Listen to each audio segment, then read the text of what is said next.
On the morning of 7/7 in London, there was a simultaneous exercise targeting the exact same trains, the exact same bus, at the exact same locations, at the very same time. What we're supposed to believe is some kind of coincidence. There was also an anti-terrorist drill going on 7/7. And again, just like 9/11, they were talking about attacks on the same targets, the same kind of tube stations, and exactly the same time as the actual attack happened. We learned of the drills of 7/7 on 7/7 from Peter Power, the head of Visor Consultants, a crisis management firm based in London. Mr. Power was the former spokesperson for Scotland Yard. Mr. Power told National British Television, ITN News, about the drills.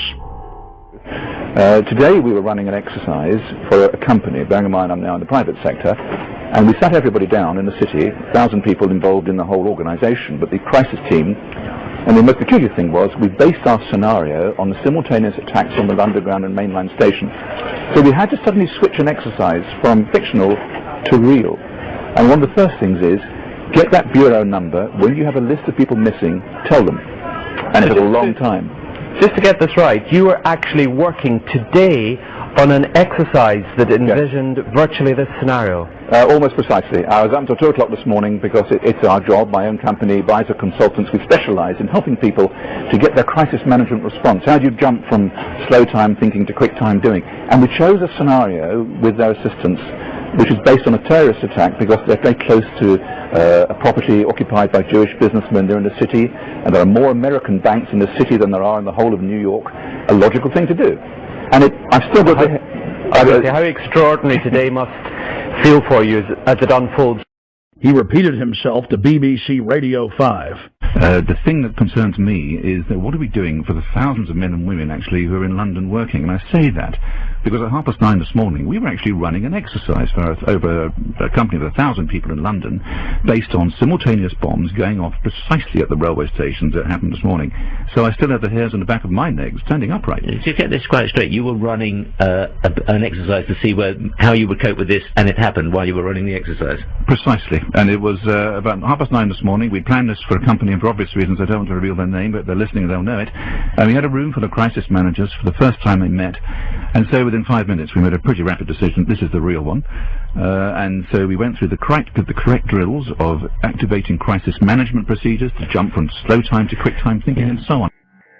If we use a standard actuary employed by major insurance companies to calculate the probability of these events coinciding in a 10-year mean, we learn that the probability of this happening is greater than 1 in 300 tetragillion. To put that in perspective, that's a number with 41 zeros behind it. That is trillions and trillions and trillions and trillions and still more trillions times greater than all the grains of sand in all the world. To put that number in perspective, it has 41 zeros. Scientists using supercomputers have estimated that the Earth has over 7 quintillion grains of sand. A quintillion has 18 zeros.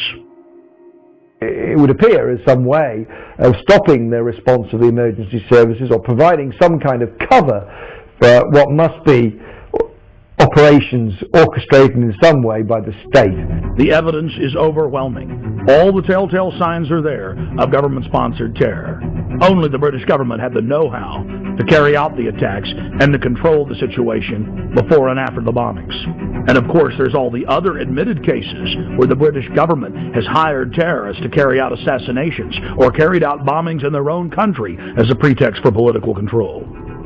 And then, of course, there's qui bono, Latin for who benefits, who stands to gain. In the weeks leading up to 7/7, Tony Blair's poll numbers had fallen to the lowest point in his 7-year administration. His Labour Party was sure to lose the parliamentary elections.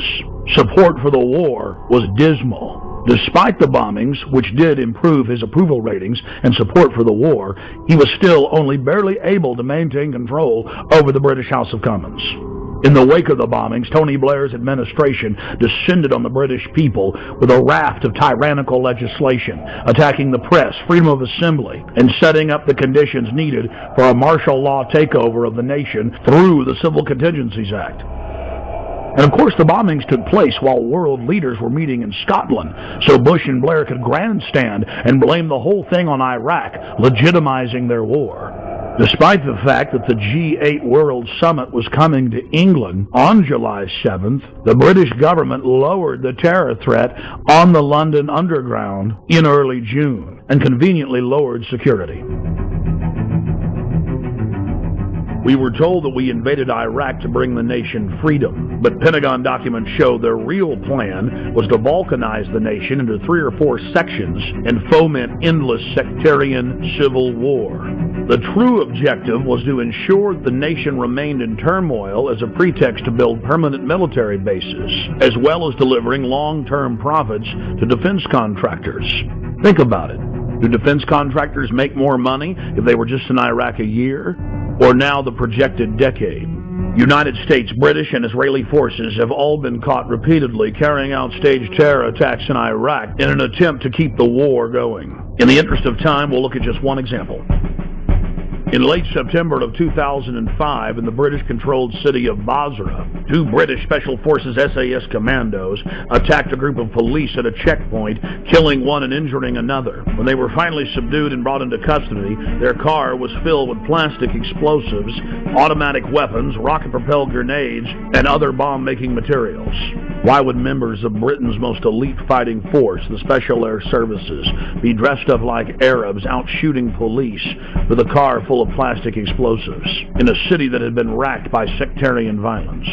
The governor of Basra in Iraq ordered that the British soldiers be held for trial for the murder they'd committed.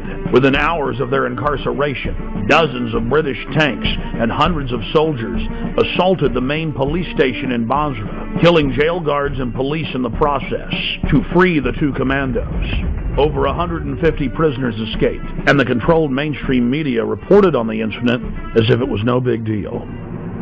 We cannot wait for the final proof, the smoking gun that could come in the form of a mushroom cloud. The United States knows that Iraq has weapons of mass destruction. Saddam Hussein already possesses 2 out of the 3 key components needed to build a nuclear bomb. In early February of 2006, members of the British government leaked documents that the White House admits are authentic. Known as the White House Memo, it is the minutes of a pre-war meeting between Prime Minister Tony Blair and George Bush in the Oval Office. The minutes contain the discussion of a classic false flag operation, where Bush tried to lure Saddam into war using UN aircraft. Mr. Bush told Tony Blair of the extraordinary plan during a meeting in the White House on January 31st, 2003, 6 weeks before the war started, the Times of London reported. The Times reads, President Bush had plans to lure Saddam Hussein into war by flying an aircraft over Iraq painted in UN colors in a hope he would shoot it down. The memo also contained details of President Bush's plan to have defectors claim they had seen weapons of mass destruction that didn't exist. Well, it is perfectly true that we now know that the evidence, both in the United States and in Britain, which was put before the people, turns out to be wrong. It was known to be wrong. It was fed to Parliament. It was fed to Congress in order to get the necessary support. But we don't want the smoking gun to be a mushroom cloud.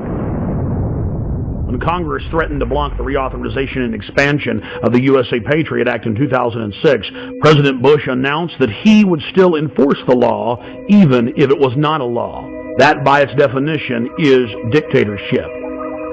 When President Bush was caught secretly paying off reporters and newspapers and television stations across the country to the tune of $1.6 billion in 2 years, the Governmental Accounting Office declared it illegal. Every single action by itself was a felony, and there were tens of thousands of instances.